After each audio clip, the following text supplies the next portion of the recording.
Whispers ASMR. Welcome back to my ASMR channel. Now I have a very nice reading prepared for you tonight. We will be going through the wonderful Wizard of Oz story.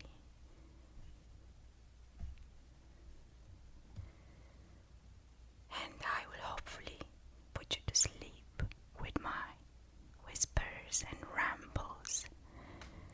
Now, it's important that you relax and that you find a comfortable position to lay down in so that your body can be at ease throughout this very classic reading material. I will begin with Chapter 1, The Cyclone. Dorothy lived in the midst of the great Kansas prairies with Uncle Henry, who was a farmer, and Aunt Em, who was the farmer's wife. Their house was small. For the lumber to build, it had to be carried by wagon many miles away. There were 4 walls, a floor, and a roof, which made one room. And this room contained a rusty-looking cook stove, a cupboard for the dishes, a table, 3 or 4 chairs, and the beds. Uncle Henry and Aunt Em had a big bed in one corner, and Dorothy a little bed in another corner. There was no garret at all, and no cellar, except a small hole dug in the ground, called a cyclone cellar,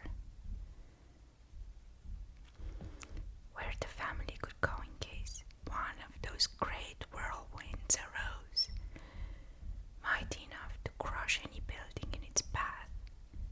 It was reached by a trap door in the middle of the floor, from which a ladder led down in the small, dark hall. When Dorothy stood in the doorway and looked around, she could see nothing but the great gray prairies on one side. Not a tree nor a house broke the broad sweep of flat country that reached to the edge of the sky in all directions. The sun had baked the plowed land into a gray mass, with little cracks running through it. Even the grass was not green, for the sun has burned the tops of the long blades until they were the same gray color to be seen everywhere. Once the house had been painted, but the sun blistered the paint and the rains washed it away, and the new house was as dull and gray as everywhere else. When Aunt Em came there to live, she was a young, pretty wife. The sun and the wind had changed her too. They had taken the sparkle from her eyes and left them a sober gray. They had taken the red from her cheeks and lips, and they were gray also. She was thin and gaunt, and never smiled now. When Dorothy, who was an orphan, first came to her, Aunt Em had been so startled by the child she would scream and press her hands upon her heart whenever Dorothy's merry voice reached her ears. And she stood still and looked at the little girl with wonder that she could find anything to laugh at. Uncle Henry never laughed. He worked from morning till night and did not know what joy was. He was grey also, from his long beard to his rough boots, and he looked stern and solemn and rarely spoke. It was Toto that made Dorothy laugh and saved her from growing as grey as her other surroundings. Toto was not grey. He was a little black dog with long silky hair and small black eyes that twinkled merrily on either side of his funny, wet nose. Toto played all day long, and Dorothy played with him and loved him dearly. Today, however, they were not playing. Uncle Henry sat upon the doorstep and looked anxiously at the sky, which was even grayer than usual. Dorothy stood in the door with Toto in her arms and looked at the sky too. Aunt Em was washing the dishes. From the far north they heard a low wail of the wind, and Uncle Henry and Dorothy could see where the long grass bowed in waves before the coming of the storm. There now came a sharp whistling in the air from the south, and as they turned their eyes that way they saw ripples in the grass coming from that direction too. Suddenly, Uncle Henry stood up. "There's a cyclone coming, Em," he called to his wife. "I'll go look after the stock." Then he ran towards the sheds where the cows and horses were kept, and Aunt Em dropped her work and came to the door. One glance told her of the danger close at hand. "Quick, Dorothy," she screamed. Run for the cellar." Toto jumped out of Dorothy's arms and hid under the bed, and the girls started to get him. Aunt Em, badly frightened, threw open the door in the floor and climbed down the ladder into the small, dark hall. Dorothy caught Toto at the last and started to follow her aunt.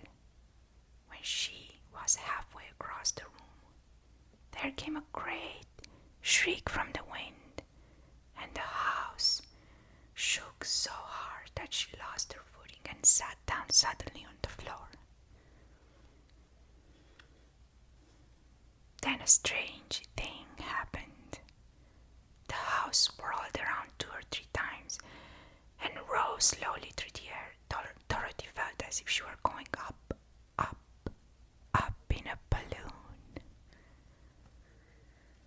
The north and south winds met where the house stood and made it the exact center of the cyclone. In the middle of a cyclone, the air is generally still, but the great pressure of the wind on every side of the house raised it up higher and higher until it was the very top of the cyclone. And there it remained and was carried miles and miles away as easily as you could carry a feather. It was very dark, and the wind hollowed horribly around her. But Dorothy found she was riding quite easily. After the first few whirls around, and one other time when the house tipped badly, she felt as if she were being rocked gently like a baby in a cradle.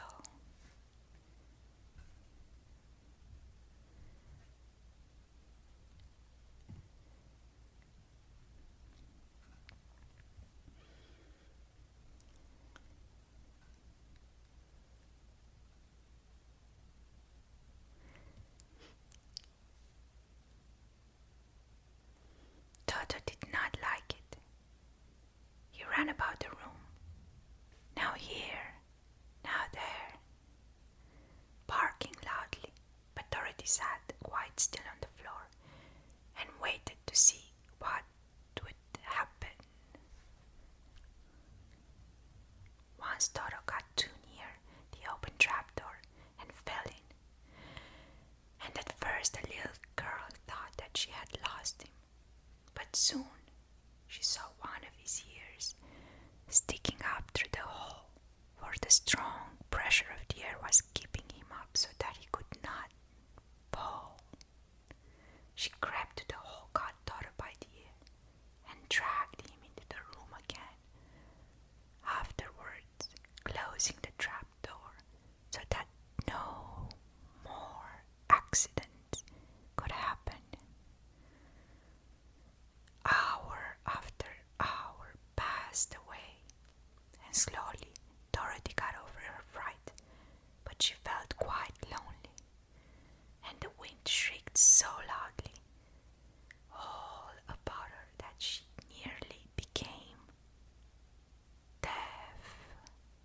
At first she had wondered if she would be dashed to pieces when the house fell again, but as the hours passed and nothing terrible happened, she stopped worrying and resolved to wait calmly and see what the future would bring for her. At last she crawled over the swaying floor to her bed and lay down upon it, and Toto followed and lay down beside her. In spite of the swing of the house and the wailing of the wind, Dorothy soon closed her eyes and fell asleep. End of chapter 1.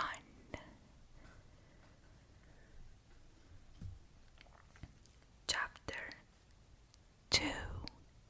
The Council with the Munchkins.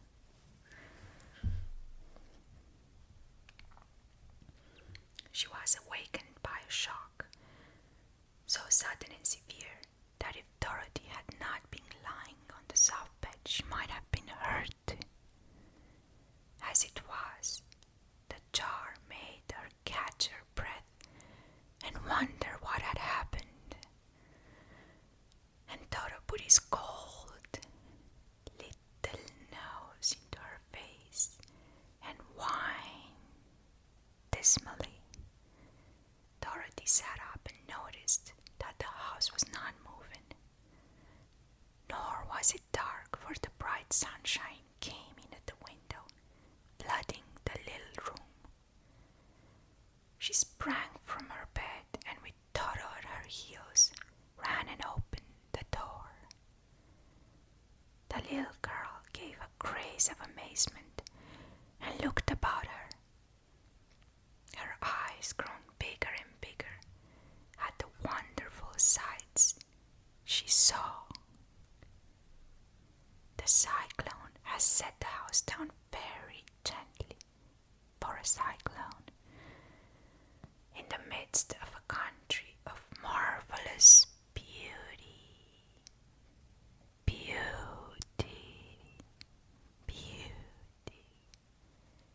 There were lovely patches of greensward all about, with stately trees bearing rich and luscious fruits. Banks of gorgeous flowers were on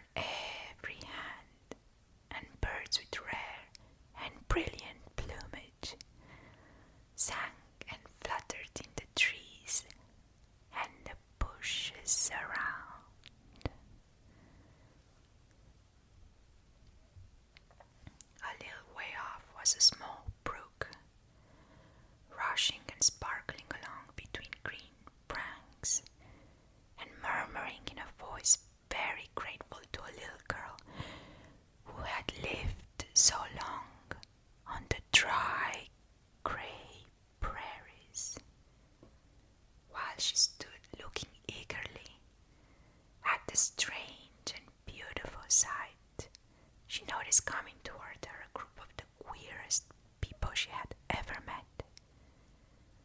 They were not as big as the grown folk she had always been used to, but neither were they very small. They seemed about as tall as Dorothy, who was a well-grown child for her age. Although they were, so far as looks go, many, many years older.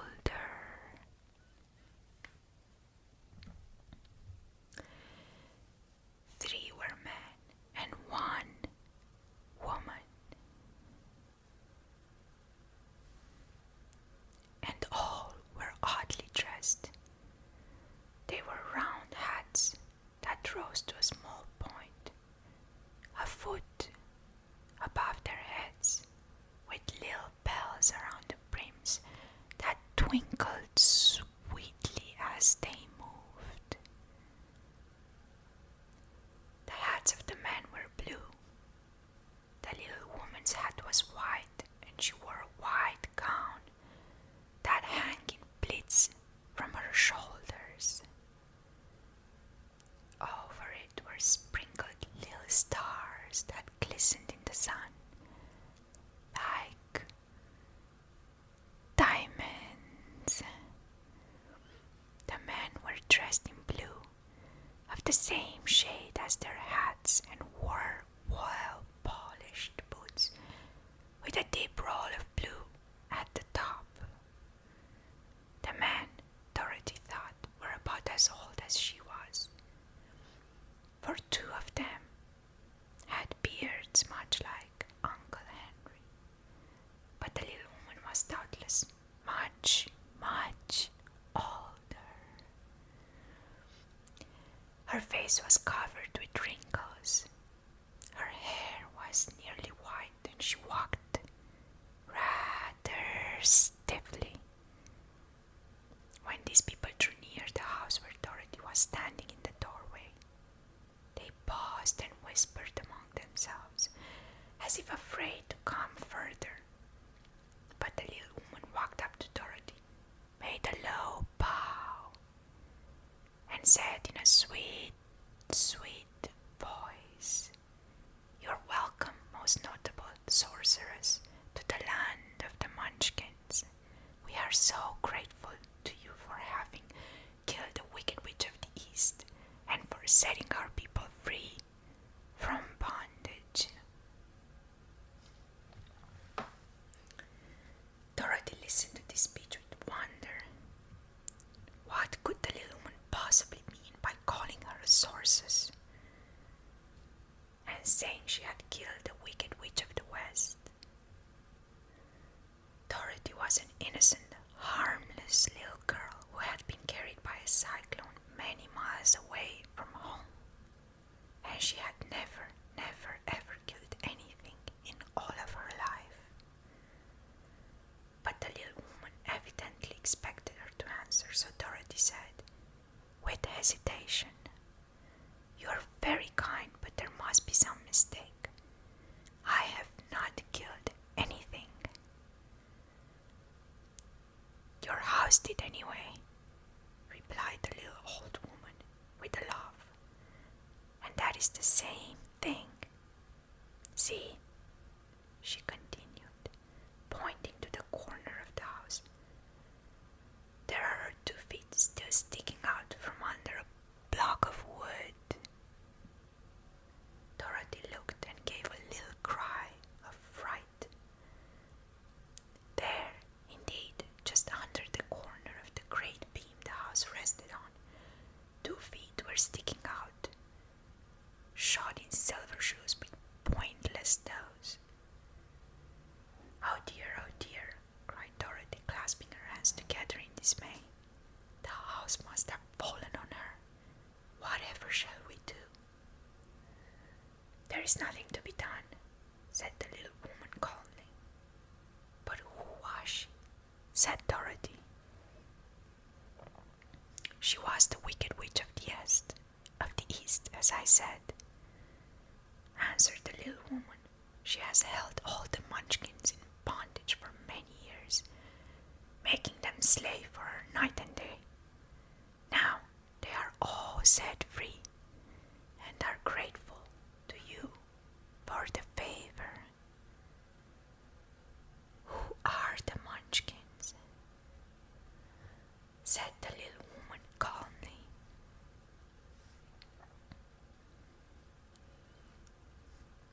They are the people who live in this land of the east where the wicked witch ruled. Are you a Munchkin? Asked Dorothy. Are you a real witch? No, but I'm their friend, although I live in the land of the north. When they saw the witch of the east was dead, the Munchkins sent a swift messenger to me and I came at once. I am the witch of the north. Oh, gracious, cried Dorothy. Are you a real witch? Yes, indeed, answered the little woman. But I am a good witch, and the people love me. I am not as powerful as the wicked witch who ruled here, or I should have set the people free myself. But I thought all the witches were wicked, said the girl, who was half frightened at facing a real witch. Oh no, that is a great mistake. There were only 4 witches in all the land of Oz, and 2 of them, those who live in the north and the south, are good witches. I know this is true, for I am one of them myself, and I cannot be mistaken. Those who dwelt in the east and the west were indeed wicked witches. But now that you have killed one of them, there is but one wicked witch in all of the land of Oz. The one who lives in the west. But, said Dorothy after a moment's thought, Aunt Em has told me that the witches were all dead years ago. Who is Aunt Em? Inquired the little old woman. She's my aunt who lives in Kansas, where I come from. The witch of the north seemed to think for a time, with her head bowed and her eyes upon the ground. Then she looked up and said, I do not know where Kansas is, for I have never heard that country mentioned before, but tell me, is it a civilized country? Oh, yes, replied Dorothy. Then that accounts for it. In the civilized countries, I believe there are no witches left, nor wizards, nor sorceresses, nor magicians.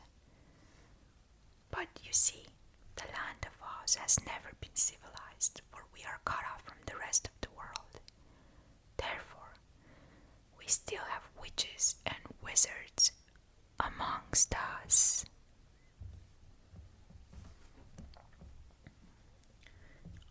Who are the wizards? Asked Dorothy. Oz himself is the great wizard, answered the witch, sinking her voice to a whisper. He is more powerful than all the rest of us put together. He lives in the city of Emeralds. Dorothy was going to ask another question, but just then the Munchkins, who had been standing silently by, gave a loud shout and pointed to the corner of the house where the wicked witch had been lying. What is it? Asked the little old woman, and looked, and then began to laugh.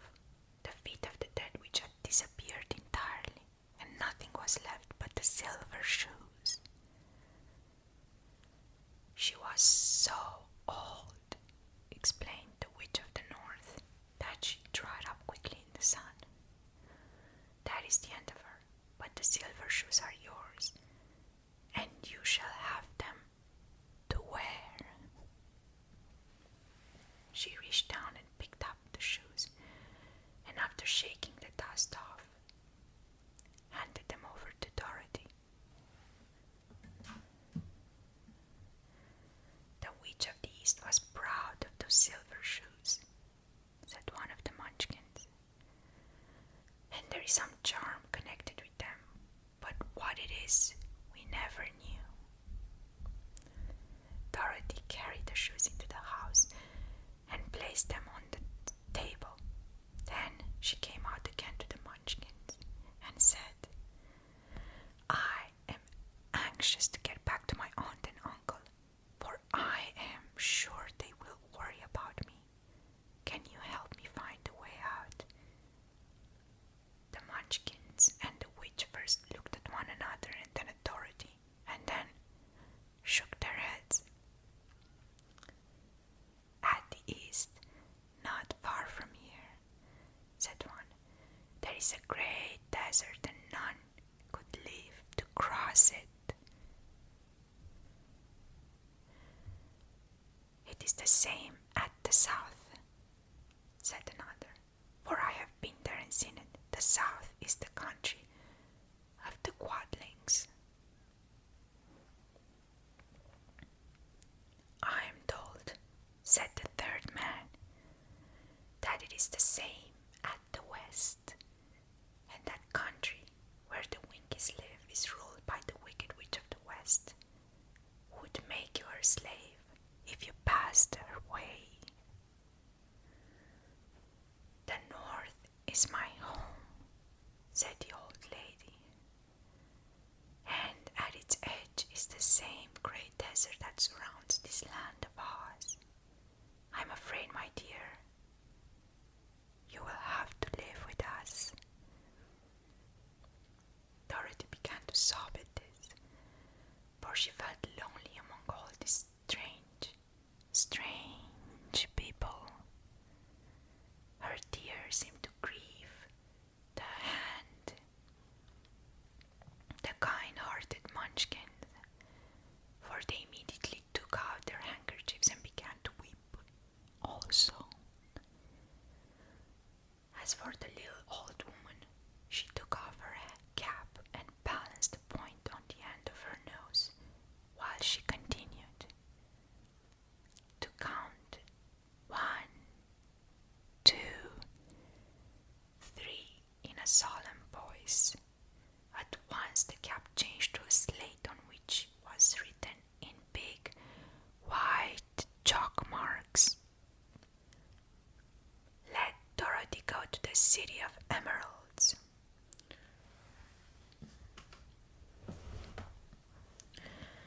The little old woman took the slate from her nose and, having read the words on it, asked, "Is your name Dorothy, my dear?" "Yes," answered the child, looking up and drying her tears. "Then you must go to the City of Emeralds. Perhaps Oz will help you." "Where is this city?" asked Dorothy. "It is exactly in the center of the country and is ruled by Oz, the great wizard I told you." "Is he a good man?" inquired the girl anxiously. "He is a good wizard.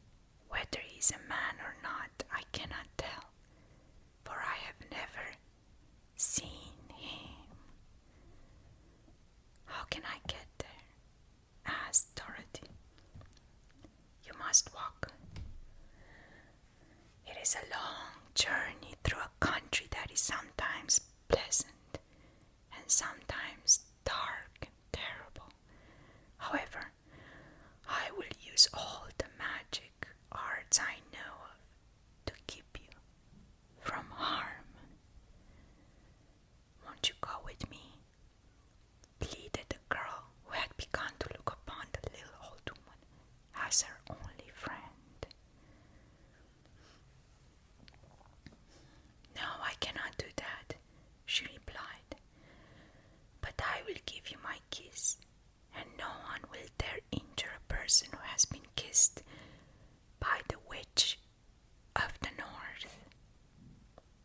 She came close to Dorothy and kissed her gently on the forehead.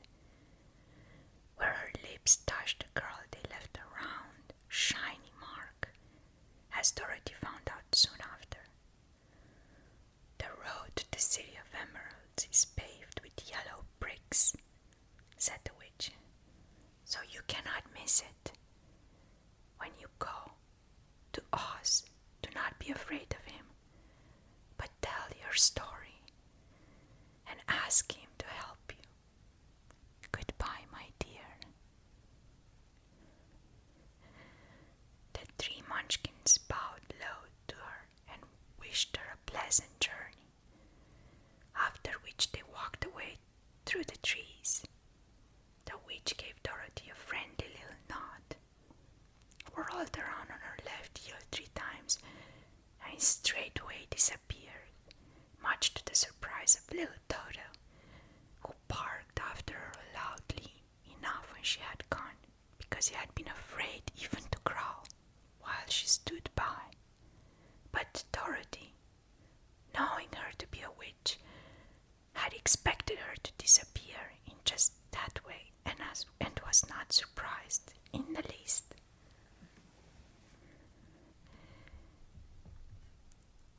That's it for tonight. I will read chapter 3 tomorrow. Give a thumbs up to this video if you enjoyed me reading to you, and hopefully you are able to relax and I was successful in putting you to sleep.